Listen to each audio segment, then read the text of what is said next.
Hello, my name is Undergraduate.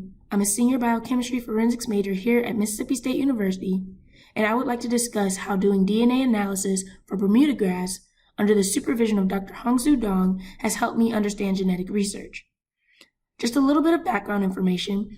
Bermuda grass is a major warm season turf grass that has been used in southern United States and is increasingly used in other locations.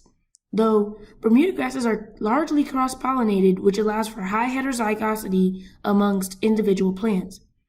This makes cultivar identification based on physical appearance rather difficult and requires alternative molecular methods for plant selection. Simple sequence repeat molecular markers, or SSR markers, are one of the many methods that can be used. This is because SSRs detect genetic diversity and are commonly used in plant breeding, genetics, and genomics.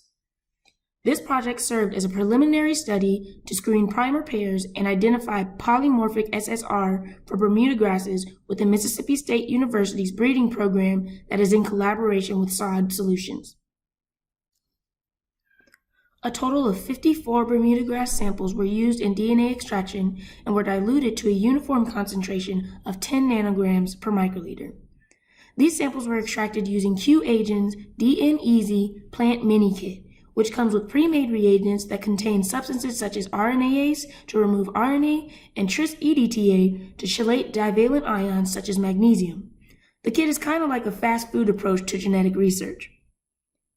To get a uniform concentration, spectrophotometry was used to identify each sample's 260 to 280 ratio for purity, along with the independent DNA concentration. Next, 8 randomly selected samples were ran through polymerase chain reactions, or PCR, using the primer pairs CDGA 1601/2 and CDGA 807/8. The primer sequences, reaction setup, and PCR steps are shown, and I'll give you a few seconds to read the highlighted region.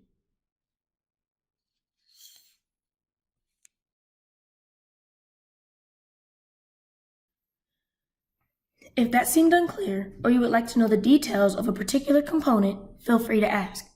Continuing, the samples were genotyped using 2% agarose gel electrophoresis to confirm the polymorphic SSR marker reliability, and the resulting gel is imaged here. I'll allow you to read the figure description. Again, feel free to ask for an explanation, or if you would like to learn more about what the different bands illustrate, submit your comments.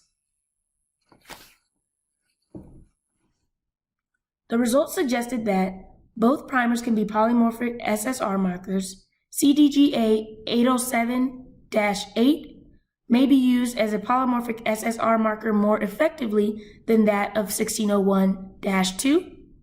And because primer reliability varied amongst individual samples, one primer may be favored over the other, and further research will increase verification on marker reliability.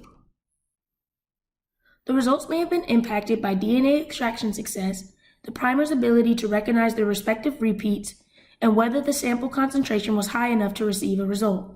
Continued research will be adjusted based on possible errors in protocol. It is important to note that poor extraction methods may have led to remnants of tris-EDTA in the samples for PCR. Magnesium is an ion to help enhance Taq polymerase activity, thus the presence of EDTA contamination inhibits amplification by chelating necessary magnesium ions in the PCR reaction. That is why additional magnesium can be added but is not necessary. Altogether, the project demonstrated SSR markers reliability and reproducibility in plant studies.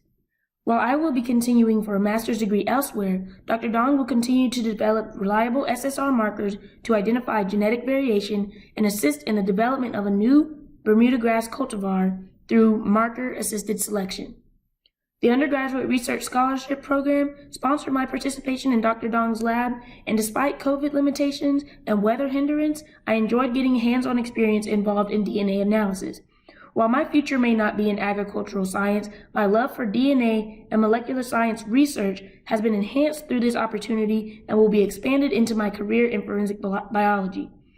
I'm here to provide any details on the behind-the-scenes aspect of the project. I'd love to explain how I learned to be a miraculous pipetter and grass planter in the process, too.